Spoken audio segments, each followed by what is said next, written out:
All right, I didn't drop the mic. That's good. All right. Thank you all for coming tonight. The talk tonight is going to talk about gold, and primarily the history of gold mining in the southeastern United States. I'm going to talk about some of the early history. I'm going to talk about how gold is found, why it shows up in certain places and doesn't. And then we're going to talk about how it got found and how this developed into basically craziness, all right? Because gold fever is a real thing. And I have seen people immediately find gold and just kind of like their brain turns off, and it's all they want to do is collect more gold. History shows us that it happens all the time, and in the southeastern United States, it happened before gold was found in California.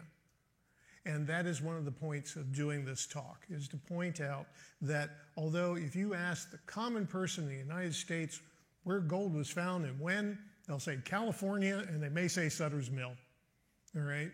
The problem is they're 50 years too late. It was found outside of Charlotte, North Carolina in 1799 to 1800. So without further ado, we're going to talk about the rush started here. All right.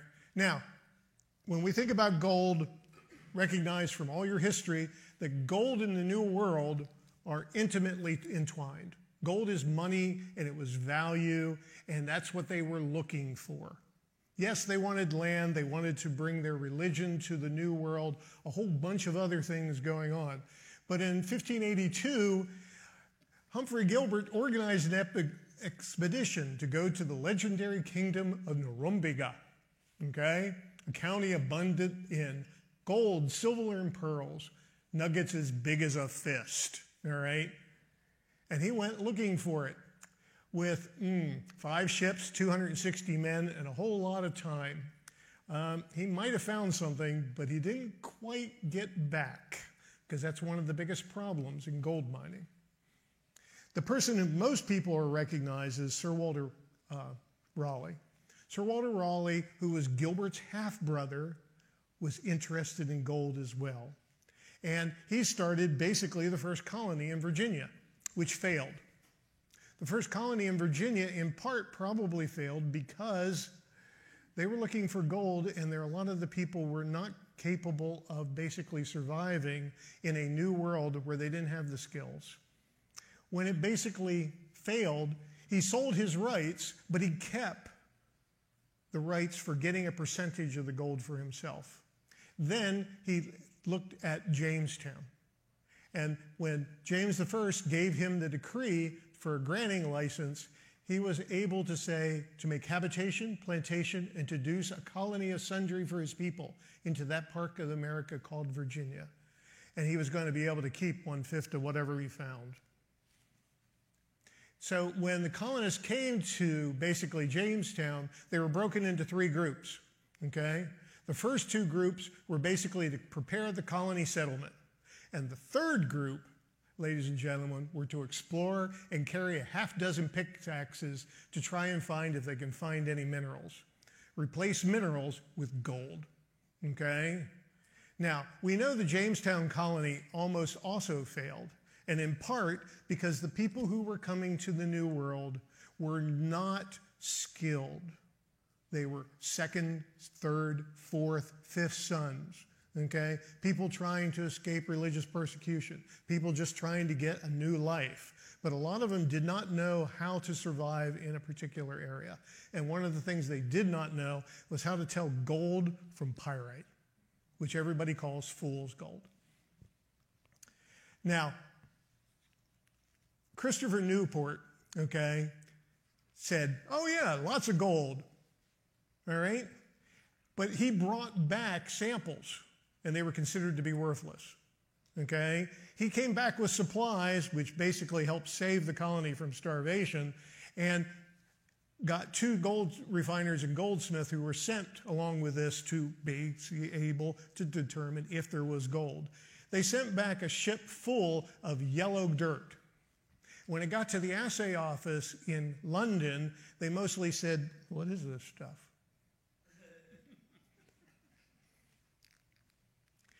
Now, when we start thinking about gold in the colonial period up to and including the Revolutionary period, probably the first real discovery or piece of gold went to Joseph Martin, the last royal governor of North Carolina in 1774. He received a small amount of gold from Guilford County in the Piedmont of North Carolina. Okay? Jefferson, in his notes on the state of Virginia, indicates a single small sample was supplied to him of gold, which came from the Rappahannock, okay, about 4 miles above the falls. Okay?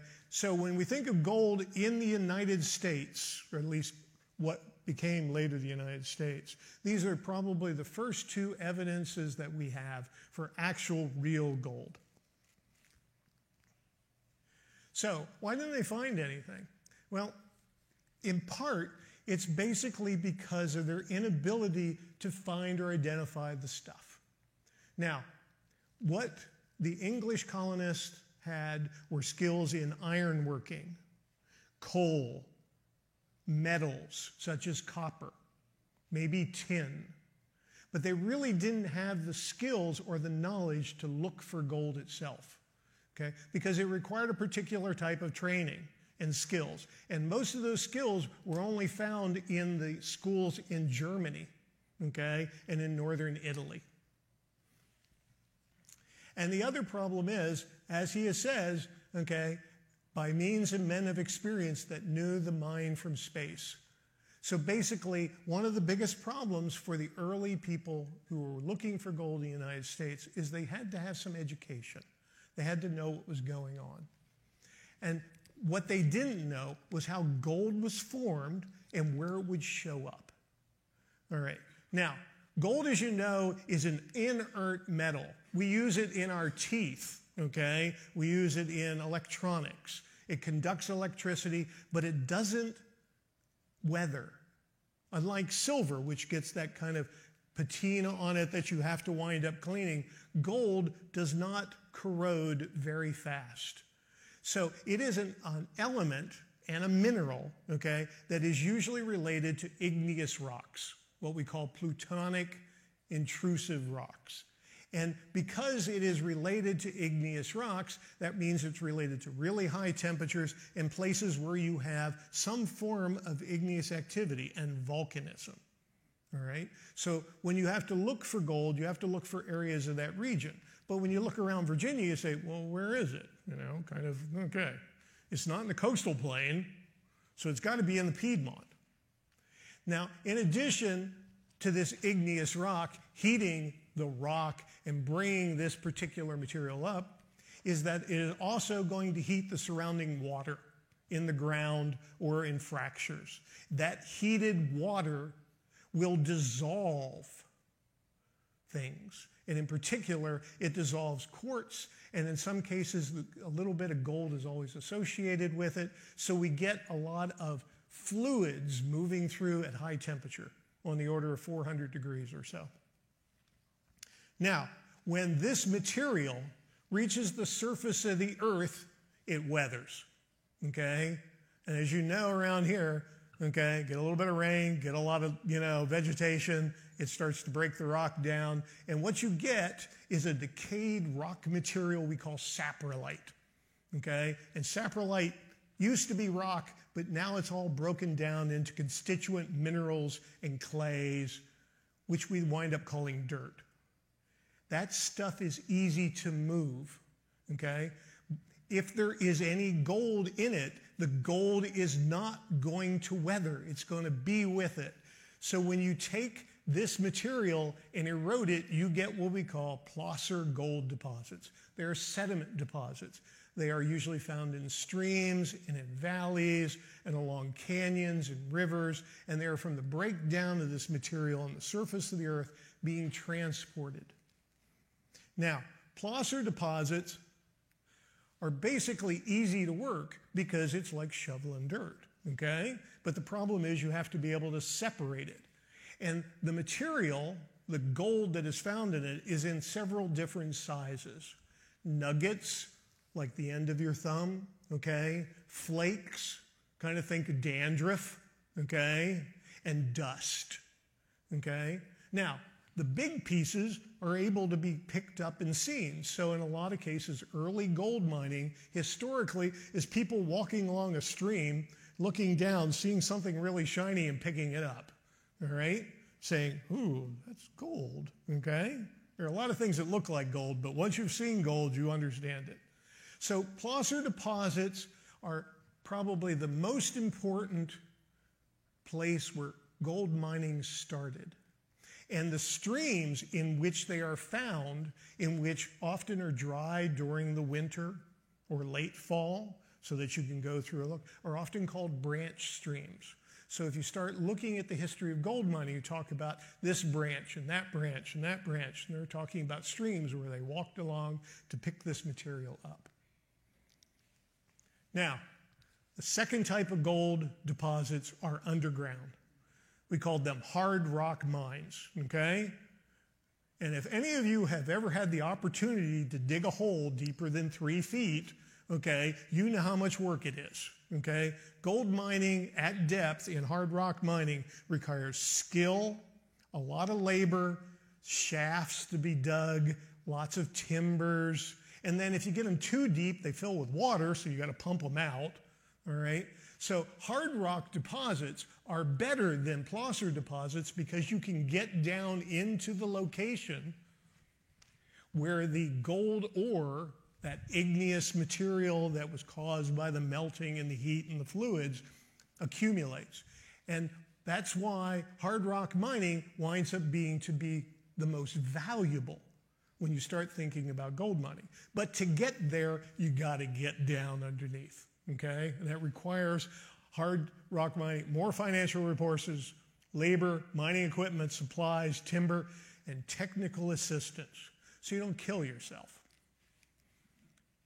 Now, when we start looking at gold, early gold discoveries in the southeastern United States, Virginia, North Carolina, South Carolina, Georgia, down to Alabama, when we start looking at this, here's the city of Charlotte. And this is where we're going to be looking at our story. This is where gold mining started. So when we look in North Carolina, which is a good example because Charlotte being located here, okay, here's the fall line. Here's the coastal plain, sediment, the Piedmont, and the mountains. And we look through that whole region, you'll see that almost all of the gold mines that are found are located in the Piedmont with a few right along the boundary edges. So when you look into the records and say, okay, so how many real gold mines are in North Carolina? Today, we have 526 inactive gold mines recorded, okay, in the Piedmont. There are a whole lot of holes that aren't counted, places where people went to prospect. They're called prospect pits. So, but if you go looking at this, you say, okay, in addition, when we start looking at the gold mining in North Carolina, it's almost all concentrated in the Piedmont with a little bit into the Blue Ridge. And when we get to Virginia, we're going to see much the same. And North Carolina, Virginia, Georgia, everyone has a geologic survey. The Geologic Survey keeps a record of this, providing information on the location of inactive and active mines. Okay? In part, this is useful for environmental questions, but it's also useful for people today who are looking into more use of critical minerals. And they're coming back and saying we should start looking at these old mines and see if there's anything of active use.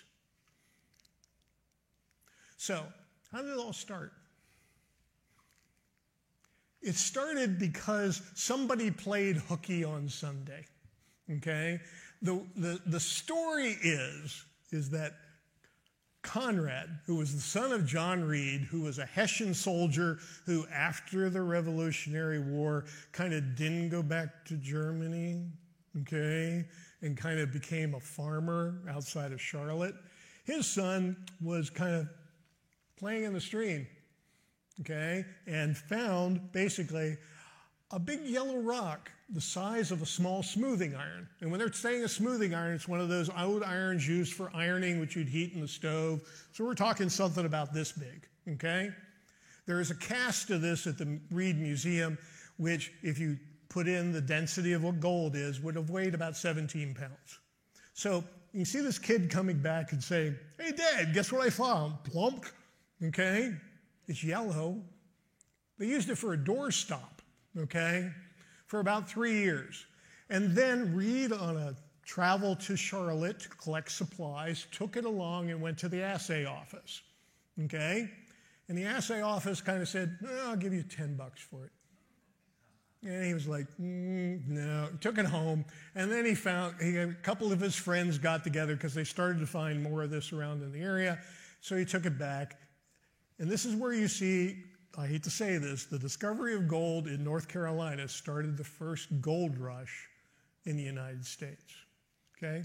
He formed a partnership with 3 of his neighbors who supplied equipment and then also used their slaves or their indentured servants as laborers to go out into the branch stream. And I'm sorry this image is kind of pixelated, but kind of a stream where they just kind of walk along the stream edges and start looking for stuff.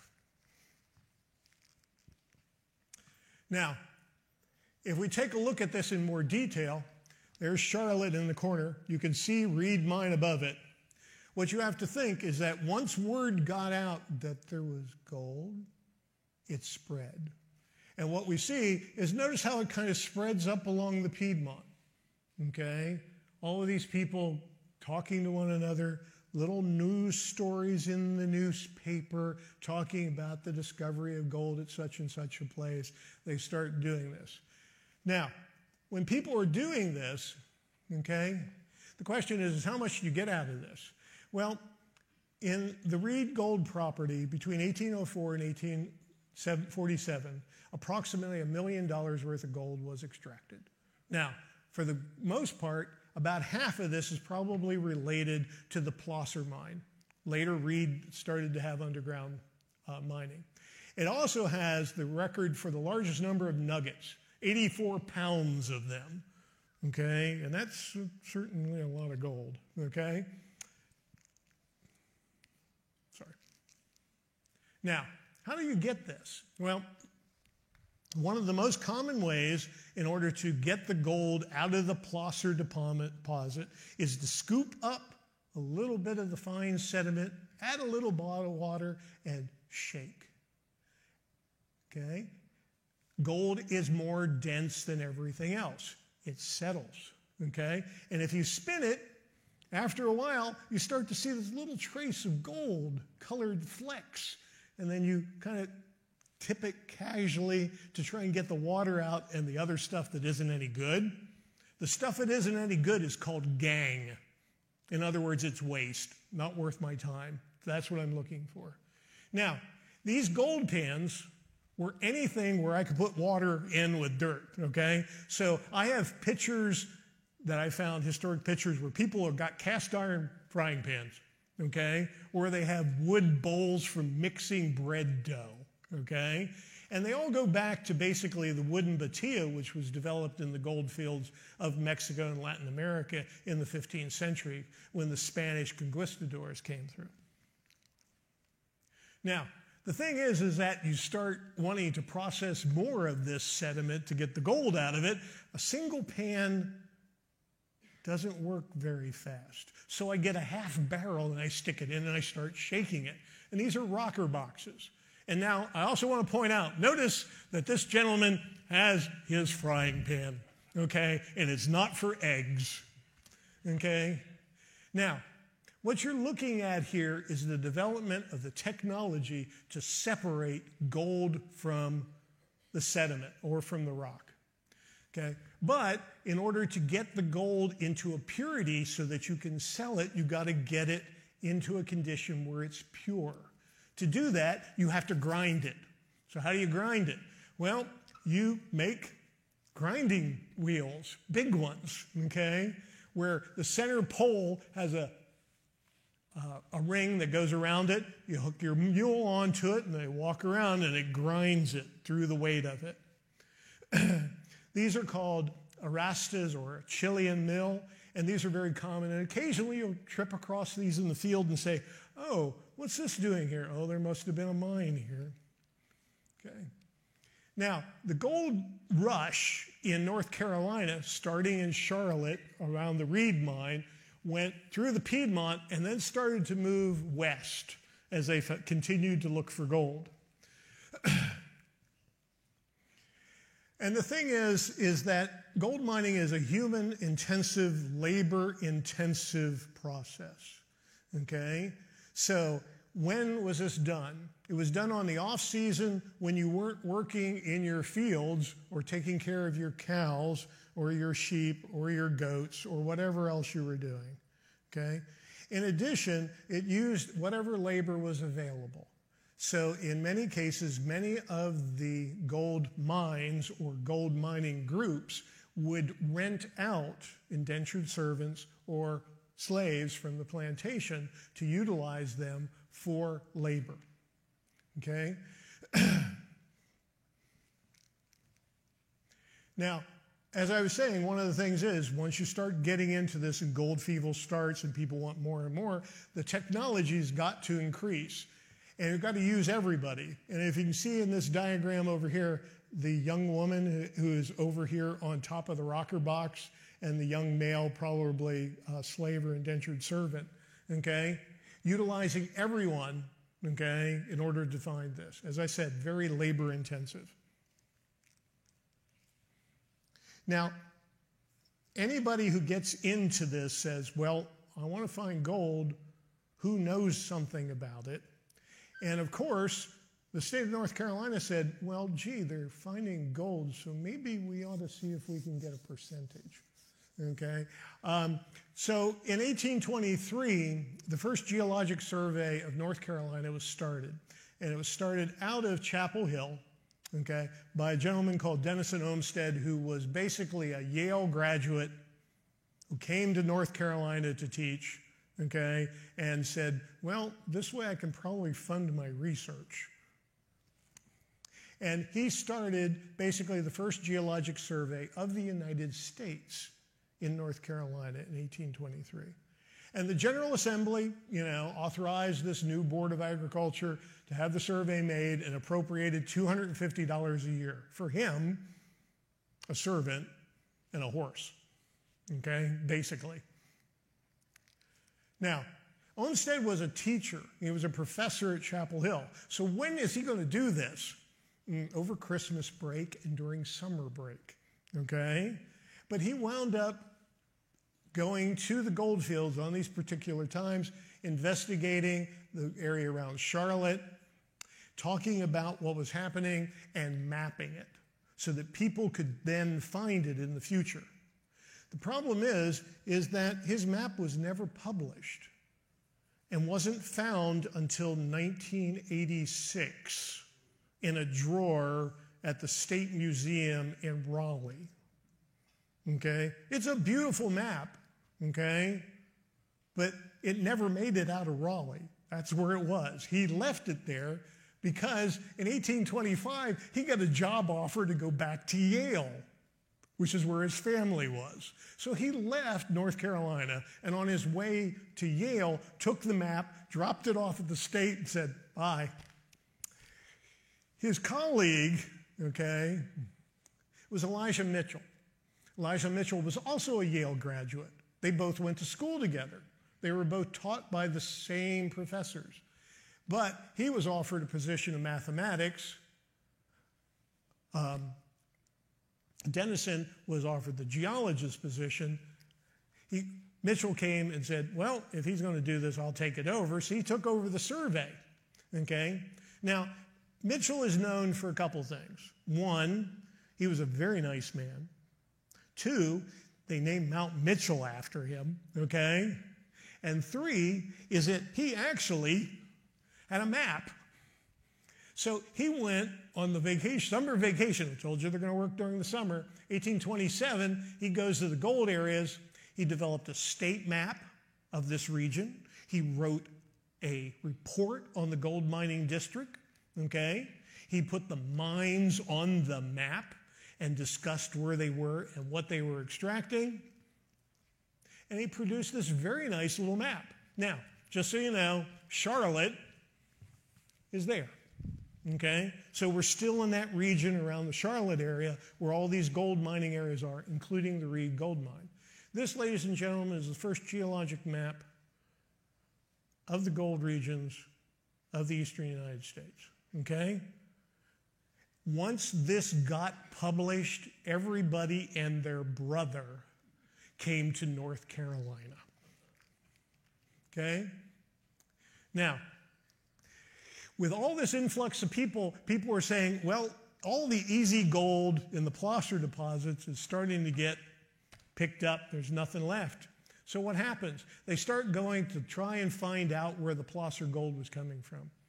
And in 1825, a gentleman by the name of Matthias Barringer noticed that as he moved upstream collecting gold, it stopped. And there was an outcrop of rock along the stream. And he starts banging on the rock. And he looks at the quartz, and the quartz has a little bit of gold in it. And he starts digging. This is the first start of hard rock underground mining. And he developed a trench 30 to 40 feet long and 15 feet deep as his first start. But he did not have the skills to go deeper. So what do? You find somebody who knows what they're doing, okay? By 1825, we see the Scotch-Irish immigration. We also see the development of immigrants coming from Wales, from Germany, and a variety of other locations who are already knowledgeable about hard rock mining. They worked in the tin fields of Wales and Cornwall. They worked in the coal mines or the deep lead mines of Germany, okay? A variety of skills that came forth. So thousands of immigrants came to North Carolina, okay, in part because there's gold there, all right? And they brought with them their techniques, their skills, their abilities to do this thing, and they could teach the people who were there these skills and do all the hard work. And in shaft mining, remember, it's labor intensive, but it requires a whole lot of equipment. And one of the things is almost all of this mining was done by hand, okay, with a sledgehammer and a star drill and a wedge, okay? And then you got to haul it out, carry it away, and process it. And the shaft mining technology, as I said, was developed from a variety of these immigrants coming in with their prior technology, which means that people started to come from Europe. And in process of grinding, they started to bring in new techniques, such as stamp milling. All right, I got to break this stuff down. I can use the grinder, but what happens if I have a sledgehammer, or if I have a power jack, or if I have something that can crush this material into a fine powder so that I can extract the gold? But to do that, you have to use mercury. And this is one of the major problems with gold mining historically and even today. Mercury is another funny element. It's liquid at room temperature, but one of its more interesting things is that in the presence of gold, it amalgamates it. It basically absorbs it in a way, okay? So in other words, it surrounds all the gold particles. Now, because it's a liquid, what can you do with it? I can heat it up and vaporize it, and what do I leave behind? Pure gold. The problem is, Mad is a hatter, okay? The reason that the Mad Hatter was mad was because when you used to use pelts of beaver to make them into felt hats, you used mercury. And when you heated up that felt, they were breathing in all these vapors. Mercury is a neuropoison, which is a difficult thing to deal with, but in mining, it was an essential thing in order to get the finest particles of gold. Lastly, the thing is that, remember, picking gold off of the ground is labor intensive. That's a lot of bend and stoop, okay? It's like rice farming. Ugh, really duff on the back. as gold mining developed, people started to say, gee, if I had a big hose and a water supply, I could probably power wash my way through the world. And they did. In southern Georgia, okay, near Athens, is a little town called Dahlonega. And Dahlonega became the center of the gold mining in Georgia. And in that, they would have a lake with a dam. And what they would do is the dam would fill up, and then they would open the gate and let all the water rush across the surface of the earth. And it would take all of that surface material, move it downhill, okay, so that they could then dig it up and extract it. This was called the Dahlonega method. And it wasn't something they invented. It was something that was done in the 15th century in Mexico with the Spanish conquistadors. Okay, they called it ground sluicing. Okay? 30 years later in California, they called it hydraulic mining. So, what we've seen is that gold mining requires labor, money, skills, techniques, okay? Needed some form of knowledge, so the Geologic Survey of North Carolina started. The thing is, how do you then tell someone or inform someone or educate someone who is a farmer, who is a merchant? Well, they're not going to school because the closest school was Chapel Hill, okay? And it was a little expensive, okay? Not everybody had the time to go to college. What'd they do? The newspaper, all right? And you may laugh because today you only read the news on the net, okay? The paper, what do you do with it? All right. In the early 1800s, the coffee shop would buy a subscription to the newspaper, and then people would come in and read the newspaper, okay? It would never leave there, okay? Newspapers were sent through the mail free because there was an exchange policy. So it would be like the Charlottesville newspaper and Waynesboro. They would exchange newspapers, and it wouldn't cost them anything to do. There are all sorts of things in order to get this information out. And what we see is that although there were maps, say by the North Carolina Survey, and these people with their expertise that they've done, one of the things that they're doing is basically they were using the newspaper to get information. So when we look at the history of gold mining in the northeast and the southeastern United States, we can see that it extends up into Maryland and all the way down into Alabama. And if you'll notice, this whole region seems to be kind of bounded by the Piedmont Blue Ridge of the Appalachians. And this expansion started in about 1832, working its way into the Cherokee counties, okay, where we start to see the expulsion of the Native Americans from the gold areas because there was gold, okay? And this event preceded a lot of the things that happened in the American West. Now, the other problem is if you got your gold, what are you going to do with it? Well, the boomers who were scouring for this and collecting all of this throughout this particular region needed to basically have that money go somewhere. So we start to see the development of mints. All right? But when we start looking at Virginia, the question is what do we see? Well, Virginia's history of gold mining is late. Okay? North Carolina, 1800. Real good gold mining starts about 1823, okay? But we don't see a whole lot of gold mining occurring in Virginia until about 1829, okay? And this is because of the slow transport of information, skills, and technology. But in 1829, I have a federal mint report from Philadelphia for $2,500 of gold coming from Virginia. At the same time, $3,500 is coming from South Carolina. So we're seeing a lot of these gold mining areas start to pool their money, move it to Philadelphia, into the mint. When we look at the gold in the Piedmont of Virginia, this being the coastal plain, we can see once again we have that belt through there and a little bit over into the Blue Ridge.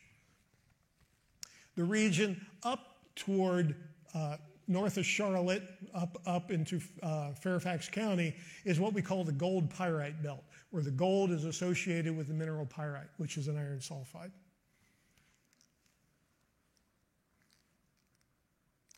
Virginia had a geologic survey, just like North Carolina. The person, though, who did it was William Barton Rogers, who was a professor at the University of Virginia in Charlottesville, okay? He didn't start the survey until basically 1835, and by 1842, the state cut the money off. But like Mitchell, he produced one of the first reports for Virginia, the report on the geological reconnaissance of the state of Virginia, which led to hundreds to thousands of people coming to Virginia looking for gold. And in 1849, this map was done, okay, which was basically, here's Culpeper, okay, here we got Fairfax County is up to the top, working through here. So this is the area in that portion of the Piedmont in which people were examining and hunting for gold. There is a small amount of gold mining down by Danville related to the Piedmont coming up through that area. So once you got the nuggets and the dust and the grains, what do you do with it? You can't eat it. You can't pay much with it. You've got to find somebody who will give you an exchange rate. So one of the things you have is the entrepreneur, followed very closely by the scammer. Templeton Reed is the first person who said, oh, well, if I make gold into coins, I have a business.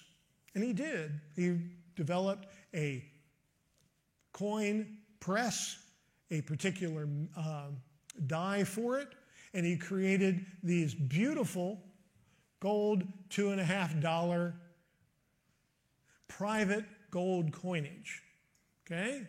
The only problem is that when you weighed his coins, they weren't all the same weight.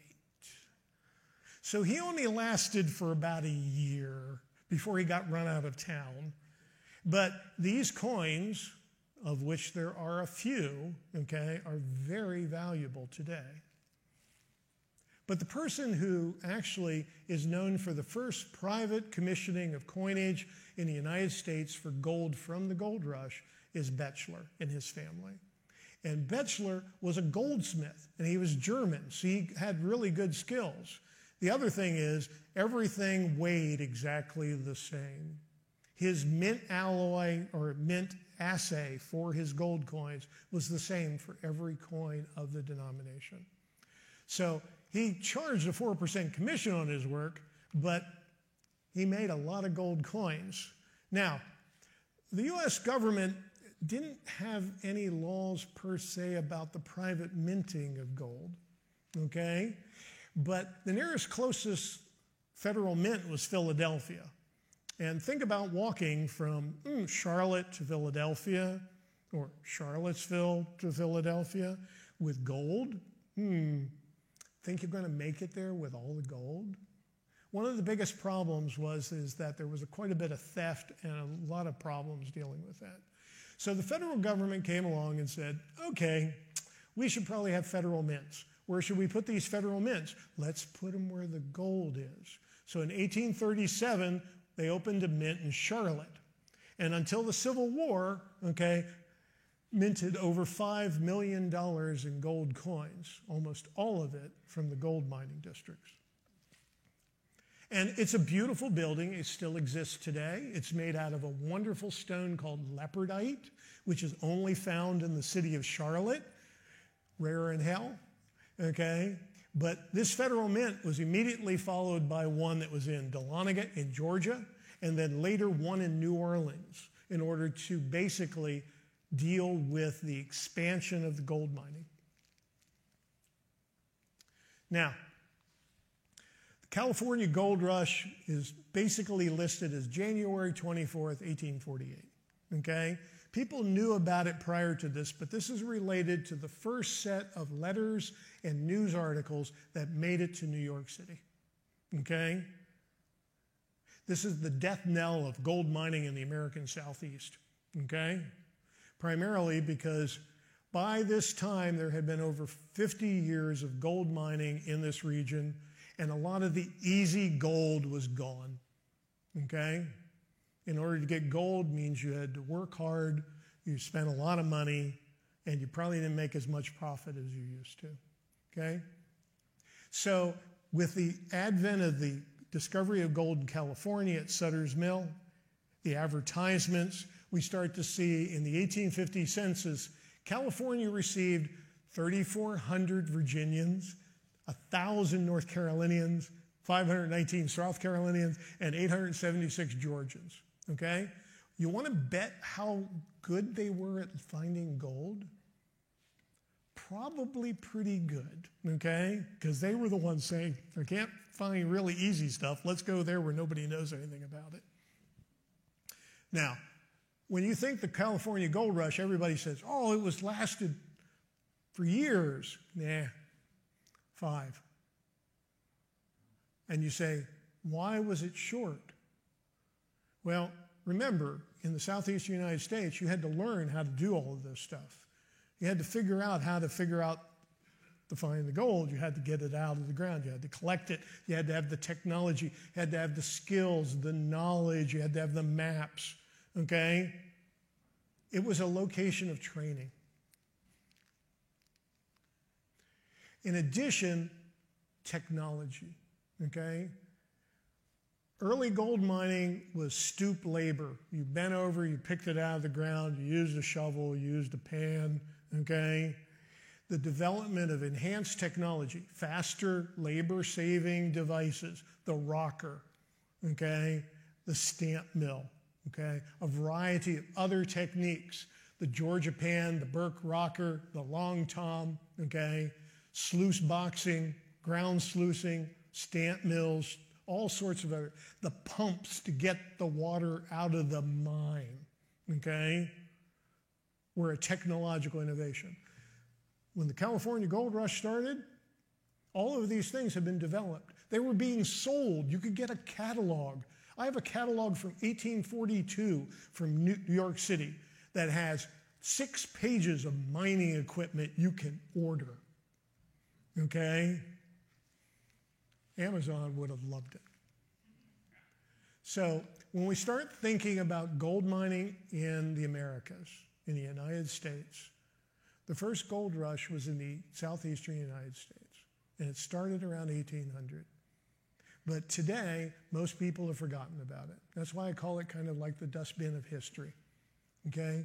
But if we look at it monetarily, $60 million worth of gold was extracted from 1800 to 1847, 1848.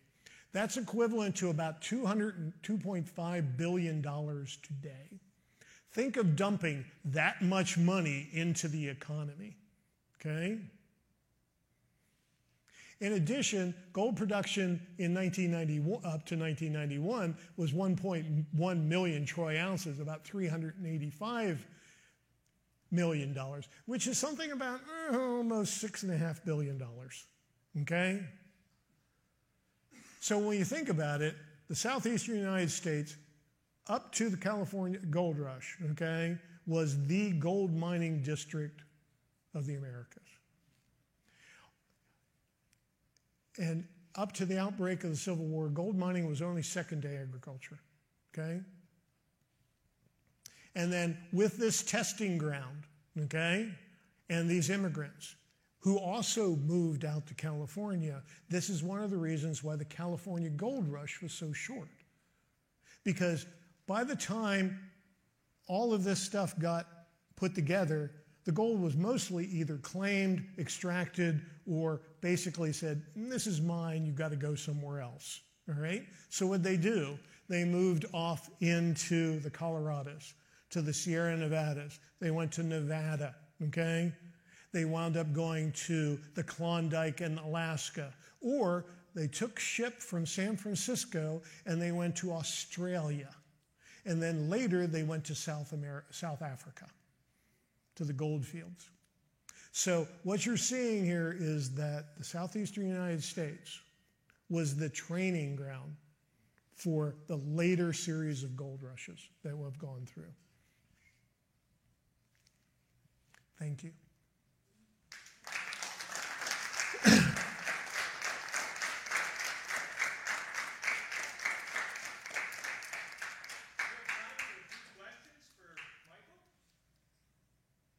Yes. You mentioned $2.5 billion in today's dollars to come out of the Southeast. How does that compare with what came out of California Oh, during that 5 years?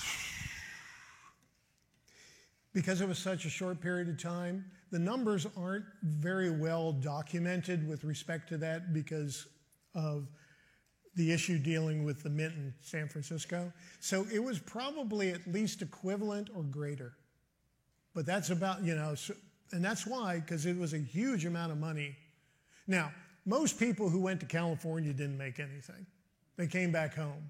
And when they came back home, they had more skills. So there was a second small gold rush from about 1855 until the start of the Civil War. And then after the Civil War, from about 1870 to 1890, okay, where a lot of these things were still used. Yes? What are the chances of us finding gold in this area? All right.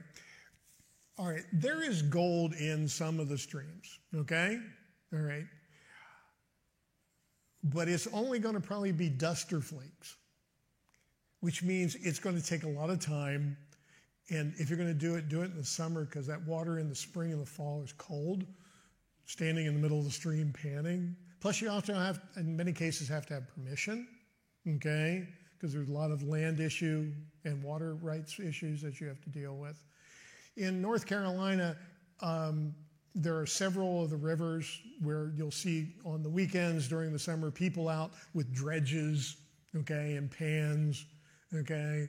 And you're kind of like, environmental quality is going to run you off here if you don't get out of here, things of that nature. Yes? Where did they get the mercury? That's one of the things I've been working on for years, okay? Mercury, when it's sold, is in 88-pound canisters. They're usually cast iron. They're only about this big, okay? All right. Mercury originally in the early 1800s probably came from Spain, okay? The Rothschilds, the family, mercantile group, shipping group, controlled the mercury sales of Europe. Now, how it got to the U.S. is a question because the only way you have to do is port records. Okay, I found some in Baltimore, okay, where they were shipping it from England by way of Spain. But when you track the mercury, it's coming from Romania and Bulgaria, okay? And you say, hold it, shouldn't there be mercury in Latin America and Mexico? Probably, but I can't trace it up this way. And mercury isotopically has one isotope, which is the way you would track it. And it's miserable, plus you can't find any records. But every once in a while, I will find in the middle of nowhere in some junk store a piece of cast iron mercury vessel. It's been sitting there for 20 years. They don't know what it is. And I found one or two that are stamped for the Rothschilds. Now, how do you get, it's 88 pounds, okay? In 1823, 1825, how did you get from Baltimore to, say, Raleigh? There's no train. You either walk, have a cart, or you pack it on a horse. Or, if you're lucky, you take it along the coast and you run it up the river to, say, Wilmington, okay? Or if you get lucky, even a little bit further. So it's difficult to transport, but it was being moved because I can find records from some of the gold mining companies where the chief operator is writing about got X number of vessels of mercury, okay, today, at $84 a vessel or something like that. And they used a lot of mercury, hundreds of pounds at a time. So when you go to Dahlonega, Georgia, to the old gold mining districts, and you go into the stream sediments and you stick your shovel in and you pick your shovel up, some days, if you're really lucky, you'll see little drops of mercury between the grains, okay? And that's one of the biggest problems because it sticks around for a long time. And the only way to get rid of it is you have to excavate it, and then you have to kind of basically heat it, okay, and vaporize it. You don't want to do that. Okay. Yes? Where does mercury exist in nature? Well, mercury, all right, mercury is related to, pure mercury, Hg, is an element. The mineral it's associated is cinnabar, okay, which is kind of a reddish orange colored mineral. It's used as a cosmetic in the Egyptian times, yeah, and other times. It's also associated with igneous rocks, but it only shows up in particular types of regions, okay? So finding mercury requires the right location, the right type of igneous process, and your ability to basically extract it and extract this material. So before the California gold rush started in 1847, 60 miles south of Los Angeles, a mine was opened, the new Almadine Quicksilver Mine. That is also one of the reasons the California gold rush was so short. They only had to go 60 miles to get the mercury. They didn't have to ship it from Spain or Bulgaria or Romania, okay, and cart it across the Isthmus of Panama or go around the Cape. Are there any statistics now about how much gold is being collected on a yearly basis out of various states? Yes, there are there's a lot of interest in gold. Gold is, let's be serious, gold is important for a lot of reasons, monetarily. There are lots of statistics on active gold mining, extraction, production, and things of that nature. But there's no one group who puts it all together, okay? So if you're looking for something, you have to kind of look at it regionally, okay? If you wanted to look at it for Eastern North America, Western North America, Canada, you have to really hunt for it. And some of it's proprietary. They're not going to tell you, some of those companies. So you have to often go to mint records. Is there time for one more question? Yes?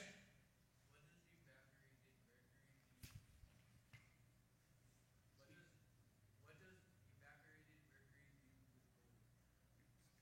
Due to, What does evaporated mercury do to gold? okay, nothing, okay? What you want is the liquid mercury, okay? And what the liquid mercury does, the word is amalgam. It basically surrounds completely and puts a complete film around the gold particle and dissolves it, okay? So now what you've got is a mercury gold amalgam liquid, like a bubble, okay?